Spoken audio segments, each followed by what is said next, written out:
ตุกเท่าไรนี่หัวเสือนี่ตุกก็แสนหนึ่งแค่หนึ่งบนโดยตุกนี่เด้ไปได้หาซีฟแสนหนึ่งน้ำมันอยู่ปั๊มมันขายลิตรเท่าไรตอนน่ะมันบางไหนมันนี่บ่ตายคือการบริหารประเทศที่ผิดพลาดที่สุดของรัฐบาลล้มเหลวที่สุดของประเทศเนาะซึ่งบ่เคยมียุคใดสมัยใดเนาะที่พัฒนาหลายปานนี้ทุกคนเวลาไปออกข่าวนะ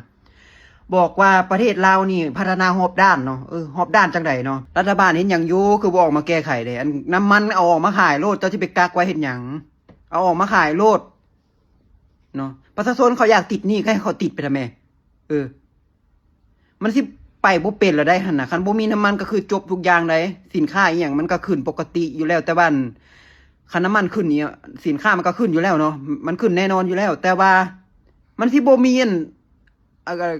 รถมันบ่มีน้ำมันใส่รถนี่ติมันสิบ่มีน้ำมันใส่รถไปแก้เอาสินค้ามาขายนี่ติมันเกินไปแล้วสิอยู่สิกินจังได๋หั่นกักไว้เฮ็ดหยังน้ำมันนั่นเอามาขายโลดแพงเท่าไหร่ก็มาขายได้ไหมเอามาขายให้เบิดโลดบ่ต้องไปกักตุนไว้ค่าเงินเฟ้อจังซั่นจังซี่ย่านน้ำมันขึ้นย่านขาดทุนรัฐบาลเฮ็ดหยังอยู่มีเงินหลายก็เอามาอุดหนุนซอยปั๊มน้ำมันซอยผู้ประกอบการอยู่ลาวทำไมช่วยเหลือประชาชนทำไมเฮ็ดหยังอยู่กินเงินภาษีของประชาชนกินไปฟรีๆบ่ช่วยเหลือประชาชนอีหยังบ่น้ำมันตุกละแสนสมพ่อบักเขียวมันเว้าหั่นแล้วพี่น้องเอ้ยตุกละแสนเดี๋ยวนี้นะตุกน้ำดื่มนะลิตรตายนะลิตรนึงนะตุกลิตรเดียวนะบ่เต็มซะบางตุกกันตุกละแสนล่ะถ้าไล่เป็นเงินบาทไทยก็ถึกอยู่เท่าไหร่เบิ่งสิไล่ให้เบิ่งนะถ้าไล่เป็นเงินไทยสิเดียวขึ้นหน้าจอให้เบิ่งถึกเท่าไหร่ตุกนึงเนาะตุกตัวเต็มนะถ้าเป็นเงินลาวก็ถึง100,000กีบถ้าเป็นเงินบาทไทยก็ประมาณ150ปลายนี่แหละ50ปลายบาทเนาะป่าทุกเจ้าคิดเบิ่งเอา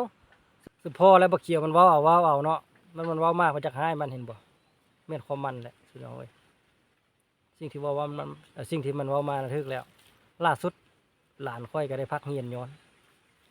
อาจารย์บ่มีน้ำมันรถขี่มาสอนนักเรียนตอนนี้จำเป็นก็เลยได้พักเพราะอย่างระดับอาจารย์เนาะบ่มีน้ำมันรถนักเรียนเดี๋ยวมันสิซ้ำใดแม่นบ่เงินซื้อแฮงบ่มีพี่น้องเอ้ยตอนนี้น่ะตุกนึงนะตุกหัวเสือนะประมาณลิตรปลายติเนาะตุกละแสนเครื่องนึงน่ะ70,000เดี๋ยวนี้นะโคตรโพพี่น้องเอ้ยน้ำมันนะแถมยังหาซื้อยากอีกตอนนี้ได้ตามปั๊มนะปั๊มใหญ่นะบ่มีแล้วเขาเจ้าปิดมันนะตามปั๊มนะสงสัยเขาเจ้าลักหายใส่ตุกใหญ่ออกไปขายอยู่ห้านย่อยเนาะตามห้านทั่วไปนะตามที่ทุกคนเห็นในคลิปนั่นแหละแบบนั้นแหละเขาเจ้า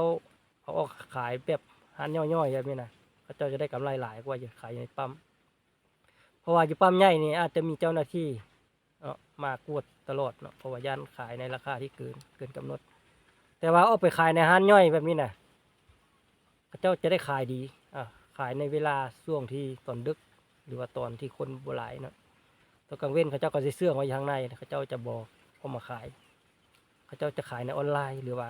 ประกาศขายในโซเชียลเขาละประกาศขายในนั้นเอา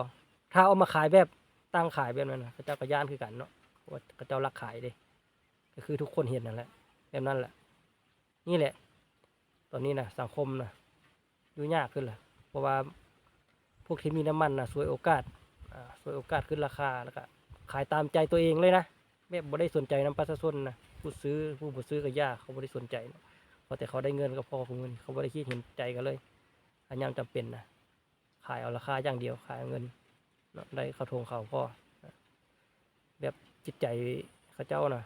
พอแต่มันได้ตัวเองระยะนะตอนนี้นะเจ้าบ่ได้เพื่อไปเนาะคนที่บ่มีก็จำเป็นต้องได้ซื้อพี่น้องเอาเฮ็ดบ่เป็นได้เนาะเอาผลิตบ่ได้น้ำมันมันบ่เพราะว่ามันความจำเป็นที่ต้องได้ใช้คน